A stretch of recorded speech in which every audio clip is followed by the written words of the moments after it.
Buenos días, nosotros vamos a presentar nuestro video sobre qué es la glucólisis para la materia química. Esperamos les guste. Hola, les vamos a hablar sobre el metabolismo de los carbohidratos. Nuestro equipo está conformado por Rubén Quiñones, Jimena Calvillo, Bervin Pulido, Karen Díaz, Paola Cuellar, María Sara Rojo y yo, Santiago Herrera.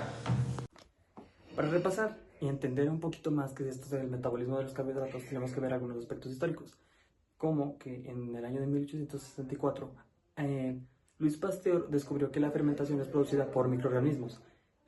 A su vez, en 1897, Edward Bucher demostró que el proceso se podía llevar a cabo por un sistema libre de células. Esta observación fue muy importante como paso inicial para el desarrollo de la bioquímica como ciencia propia. Entre 1905 y 1910, Arthur Harding y William Young realizaron dos grandes descubrimientos, que fueron la identificación de la necesidad de fosfato inorgánico como la fermentación y la formación del 1,6-bifosfato, un intermediario entre la glucólisis. Descubrieron dos fracciones los extractos de la levadura, como la cimasa y la cocimasa, ambas para la formación de la glucólisis. En 1940, estudios de numerosos investigadores culminaron con la identificación de todos los que participan en el proceso de fermentación, nombró glucólisis. Gustav Embed, Otto Meyerdorff y Jacob Pamas hicieron importantes descubrimientos sobre lo que esta vía metabólica, que también se le denomina vía de Embden, Meyerhoff y Pamas, para la glucólisis como sustrato. La glucosa como sustrato. En los vertebrados, la glucosa es el principal carbohidrato en la sangre, mientras que en las plantas, la sacarosa representa el 50% del azúcar utilizado. La celulosa está compuesta únicamente de glucosa. Es la glucosa más abundante en la naturaleza. Además, la glucosa desempeña un papel fundamental en el metabolismo celular, siendo la vía catabólica principal a través de la cual las células obtienen energía a partir de diferentes compuestos y no solamente los carbohidratos. La respiración es dependiente del oxígeno, no así de la fermentación. Para que esta glucosa pueda ser oxidada, es necesario que esté disponible un aceptor de electrones. Sin este aceptor, la oxidación de la glucosa no puede ocurrir. El catabolismo aeróbico de la célula se llama respiración. En cambio, la degradación celular con los compuestos para extraer su contenido de energía en condiciones anaeróbicas se conoce como fermentación y se identifica como el principal producto final de la vía. Poquito ahí. Por ejemplo, en el caso de la glucosa en el músculo, el producto final es el lactato, así que la vía recibe el nombre de fermentación láctica. En la levadura, el producto final es el alcohol, por lo que esta vía recibe el nombre de fermentación alcohólica. En estos procesos fermentativos se necesita un aceptor alternativo de electrones. Usualmente el propio producto final de la fermentación actúa como aceptor de electrones reducido. Estos procesos liberan cantidades pequeñas de energía que se utilizan en la formación del ATP. En el caso de la degradación celular de la glucosa en los mamíferos, puede distinguirse una etapa anaeróbica inicial y otra posterior, que sucede en condiciones aeróbicas. La etapa anaeróbica corresponde a la glucosis, y cuyo producto final es el piruvato. Sea oxígeno presente o lactato en ausencia de este, sea oxígeno disponible, el piruvato es canalizado a la mitocondria, donde es oxidado hasta CO2 y agua. Finalmente, en el caso de la degradación celular de la glucosa, en los mamíferos puede distinguirse una etapa anaeróbica inicial y otra posterior, que sucede en condiciones aeróbicas. ¿Qué quiere decir? La etapa anaeróbica corresponde a la glucólisis y cuyo producto final es el piruvato. Si hay oxígeno presente o lactato en ausencia, si hay oxígeno disponible, el piruvato es canalizado a la mitocondria, donde es oxidado hasta convertirse en dióxido de carbono y agua. Esto en el llamado ciclo de Krebs.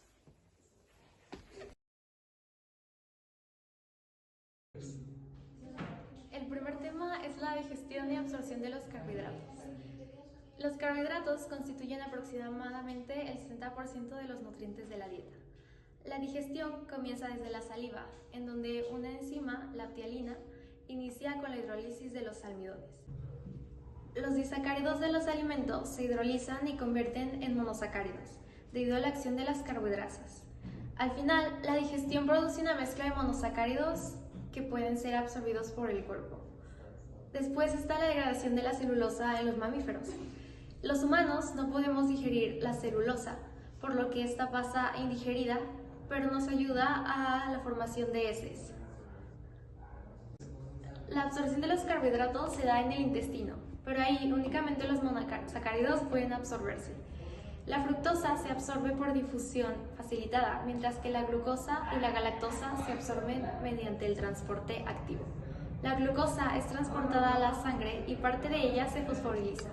La glucosa se absorbe aproximadamente 1 gramo por kilogramo de peso corporal por hora.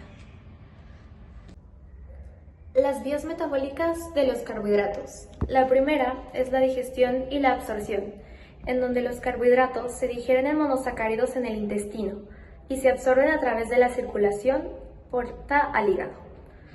La segunda vía es la fosforilación e interconversión de exosas, en donde los monosacáridos se fosforilan y se convierten en glucosa 6-fosfato. La tercera es la glucólisis, en donde la glucosa se convierte en piruvato en el citosol, produciendo ATP. La cuarta es la glucogénesis. Aquí se forma glucosa a partir de compuestos no carbohidratados. La quinta es la degradación del glucógeno, en donde este se descompone en glucosa 6-fosfato, que en el hígado se convierte en glucosa libre para la sangre. La sexta es la síntesis del glucógeno, en donde la glucosa se convierte en glucógeno, almacenándose en el hígado y los músculos. Después tenemos la fermentación láctica. Esta ocurre sin oxígeno, en donde el piruvato se convierte en ácido láctico. La última es la conversión de glucosa en pentosas, en donde convierte glucosa en pentosas necesarias para ácidos nucleicos y coenzimas, y produce NADPH para la biosíntesis. Bienvenidos al Calviblog del día. Hoy les voy a hablar sobre lo que es la glucólisis. La glucólisis es el proceso metabólico que ocurre en todas las células, donde la glucosa se convierte en piruvato. Espérate, estoy en la libreta un momento. Sí. Donde otra vez, silencio. Donde la glucosa se convierte en piruvato, produciéndose en forma de ATP y NADH. Empezamos con que la glucólisis tiene 10 reacciones químicas, empezando por la fase 1, que es la fase de preparación, donde la glucosa se convierte en glucosa 6-fosfato mediante la exocinasa, utilizando un ATP, que es una reacción irreversible. Después, la segunda reacción sería donde la glucosa 6-fosfato se convierte en fructosa 6-fosfato mediante la fosfoexosa isomerosa. La tercera reacción es cuando la fructosa 6-fosfato cambia a ser fructosa 1,6-bisfosfato mediante la fosfofructosinasa, que también utiliza un ATP. ¡Ya estoy grabando, Irina! La cuarta reacción es cuando la fructosa 1,6-bifosfato mediante la aldolasa forma dos triosas fosfato diferentes, que son la gliceraldehído 3-fosfato y la dihidroxicetona fosfato, que estas forman la triosa fosfato isomerosa. La sexta reacción es cuando el gliceraldehído 3-fosfato cambia a ser 1,3-bifosfoglicerato mediante el gliceraldehído 3-fosfato deshidrogenasa, creando así un NADH más un hidrógeno. La séptima reacción es cuando el 1,3-bisfosfoglicerato se convierte en 3-fosfoglicerato mediante el fosfoglicerato sinasa. La octava reacción es cuando el 3-fosfoglicerato se cambia a 2-fosfoglicerato mediante la fosfoglicerato mutasa. La última reacción es cuando el fosfoenol piruvato... ¡Cállate, Herrera! La novena reacción es cuando el 2-fosfoglicerato cambia a fosfoenol piruvato mediante la enolasa, que es aquí cuando la molécula se deshidrata, entonces suelta una molécula de agua. La última reacción es cambia de fosfoenol piruvato a piruvato por el piruvato sinasa, creando así un ATP. Para finalizar, el piruvato puede tomar dos caminos, que es el aerobio, que va hacia el ciclo de Krebs, y el anaerobio, que es el que va al lactato y a las levaduras, que es el etanol y el CO2. En las vías metabólicas se encuentra la fructuosa, que se convierte en gliceraldehído 3-fosfato a través de la fructuosa 1-fosfato en el hígado y la fructuosa 6-fosfato en el músculo. La galactosa se convierte en glucosa 6-fosfato a través de reacciones metabólicas del hígado. Después, la manosa, que se convierte en fructuosa 6-fosfato, que es un intermediario de la glucosis. El glicerol, que se convierte en dihidroxiacetato de fosfato o glucosa, que se encuentra especialmente en el hígado o en el tejido adiposo. El etanol se metaboliza a través de dos rutas enzimáticas, la oxidación por alcohol deshidrogenosa ADH y la acetaldehído deshidrogenosa AIDH, y la oxidación secundaria por sistema CYPZE1.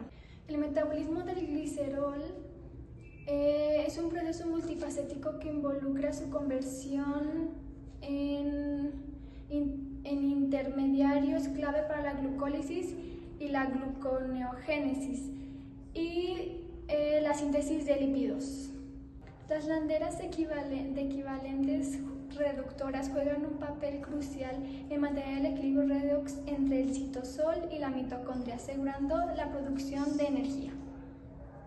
Los carbohidratos distintos de la glucólisis permiten su conversión en intermediarios que pueden ser utilizados en la producción de energía y procesos metabólicos. Cada carbohidrato sigue una vía metabólica específica que esta asegura su integración eficiente en el metabolismo central. La alteración en estas vías puede causar diversas enfermedades metabólicas. Conversión de glucosa 6-fosfato a glucosa. En el intestino, riñón e hígado se convierte en glucosa la glucosa 6-fosfatosa y en el músculo la glucosa 6-fosfato no se convierte en glucosa.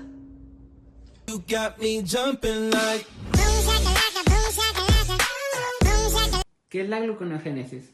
Es un proceso metabólico que ocurre en el hígado y los riñones mediante el cual se sintetiza glucosa a partir de precursores no carbohidratos como aminoácidos, lactato, glicerol y otros compuestos.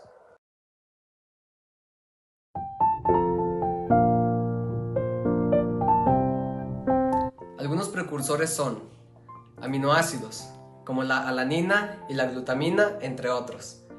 También los... Melvin, ¿Yo qué estoy haciendo? por favor. Algunos precursores son aminoácidos, como la alanina y la glutosina. ¿Sí, no? Algunos precursores son aminoácidos, como la alanina y la glutamina, entre otros. Los lactatos, los piruvatos y los glicerol. Era guachita, es que primero tengo que grabar y ahora sí. Así mero. ¿Cuáles son los A ver, sigo grabando, aguántala. Va de nuez. Es que se me va el pedo, ¿cómo se decía? Gluconeogénesis. Yo no voy a decir, los objetivos de la gluconeogénesis, ¿qué son? Es que no sé por qué les han ustedes. A ver, déjate primero de grabar esto. Y se preguntarán, ¿cuáles son estos objetivos? Sus objetivos son mantener los niveles de glucosa en sangre, cuando no hay suficiente glucosa disponible en la dieta, y proporcionar energía a los tejidos que requieren glucosa, como el cerebro y los músculos. En la segunda etapa está la conversión de piruvato en oxalocetato, la conversión del oxalocetato en fosfoenolpiruvato, la conversión de fosfoenolpiruvato en glucosa 6-fosfato y la conversión de glucosa 6-fosfato en glucosa. Este proceso tiene dos etapas claves, la conversión de precursores en intermediarios y la síntesis de glucosa. La primera etapa es la desaminación de aminoácidos para formar piruvato o acetoglutarato, conversión de lactato en piruvato o conversión de glicerol en glisaldehído. Y a todo esto, aquí les va la importancia clínica. Diabetes mellitus, que es la alteración en la gluconeogénesis. El ayuno prolongado, para mantener los niveles de glucosa en sangre. Enfermedades hepáticas, alteración en la gluconeogénesis.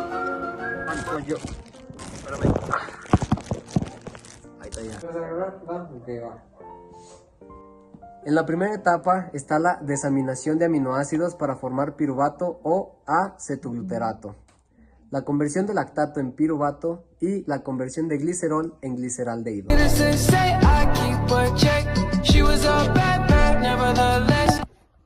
Alguna de las funciones principales es la producción de NADPH, el cual es un cofactor necesario para reacciones de reducción en la célula. Otro de las funciones principales es la síntesis de pentosa. El ciclo, como tal, produce pentosas, como lo son la ribosa y la desoxirribosa, necesarias para la síntesis de nucleótidos y ácidos nucleicos. Y por último, es la regulación del metabolismo glucídico. El ciclo de las pentosas está relacionado con el metabolismo glucídico y puede influir en la producción de glucosa. Las reacciones del ciclo. El ciclo de la pentosa consiste en una serie de reacciones enzimáticas que involucran la conversión de glucosa 6-fosfato en ribulosa 5-fosfato y luego al final en ribosa 5-fosfato. Las etapas del ciclo como tal cuentan de 4 etapas. La primera es la glucosa 6-fosfato a 6-fosfoglucolactona. La síntesis del glucógeno se da a partir de la glucosa que se obtiene de la dieta o la descomposición de otros carbohidratos. La síntesis del glucógeno ocurre en el hígado y los músculos y se realiza a través de una serie de reacciones enzimáticas. Dentro del glucógeno existen 2 rutas metabólicas, en las cuales la primera es la glicólisis. La glucosa se convierte en piruvato que se utiliza para producir ATP en la mitocondria. La segunda es la gluconeogénesis. La glucosa se sintetiza a partir de otros compuestos como lactato, glicerol y aminoácidos. Algunas de las importancias del metabolismo del glucógeno es mantener los niveles de glucosa en la sangre, proporcionar energía a los músculos durante el ejercicio y 3, regular el metabolismo energético del cuerpo. Esas serían algunas de las importancias que tiene el metabolismo del glucógeno dentro de nuestro día a día.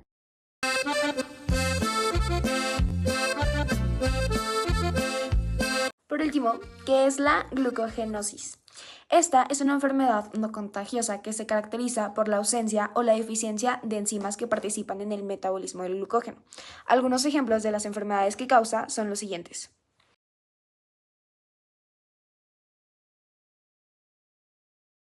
La diabetes y la insulina. La insulina es una hormona que se produce en el páncreas. Esta ayuda a que la glucosa entre en los músculos, la grasa y otros tejidos del cuerpo. Sin embargo, no todos los órganos utilizan de esta. No la utiliza el cerebro, los intestinos y los vasos sanguíneos. Como ya sabemos, la diabetes es una enfermedad que surge al no poder el cuerpo producir la insulina o que no responde correctamente a ella. Esta afecta a carbohidratos, grasas y proteínas. Y principalmente hay 2 tipos, que es la juvenil y la que se presenta en los adultos. En la diabetes juvenil, el páncreas produce muy poca insulina, a veces menos del 5% de lo necesario. Como el cuerpo no puede producir suficiente insulina, cuando se eleva al nivel de la glucosa, es necesario que se inyecte insulina. La manera en la que podemos ver si una persona tiene problemas con la insulina es medirlo. Si estos niveles son muy altos y no bajan como debería ser, podría indicar un problema como lo es la diabetes. El páncreas también produce otra hormona llamada el glucagón. Esta sustancia lo que hace es aumentar el azúcar en la sangre al liberar reservas del hígado, es decir, hace lo contrario a lo que es la insulina. La diabetes se debe a una falta de insulina, esto se puede corregir con inyecciones, pero hay que tener cuidado en la dosis porque si no se puede causar un choque por hipoglucemia. Uno de los problemas de la diabetes es el desarrollo de cataratas. Esto ocurre porque, aunque se controle el azúcar, parte de la glucosa dentro de las células se convierte en sorbitol, una sustancia que no puede salir de la célula. Si se acumula en cristalino del ojo, lo vuelve opaco y provoca cataratas. Por último, otro gran problema es que la membrana basal se engruesa, lo que afecta a los capilares y puede dañar los riñones, lo que suele suceder en las etapas avanzadas de esta enfermedad. En la diabetes del adulto, el problema no es la cantidad de insulina, sino que el páncreas responde lentamente a las células del cuerpo. Algunas consecuencias son los altos niveles de glucosa en la sangre, también los bajos niveles de glucógeno en el hígado, así como la glucosa que no entra en las células. También el cuerpo utiliza menos carbohidratos y empieza a descomponer proteínas. 1. La gluconeogénesis La octava reacción es cuando el 3-fosfoglicerato... ¡Mervin!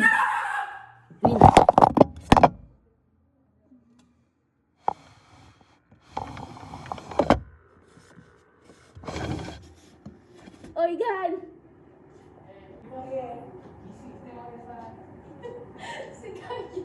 No mames, ¿dónde se cayó? No, ay, ay, no.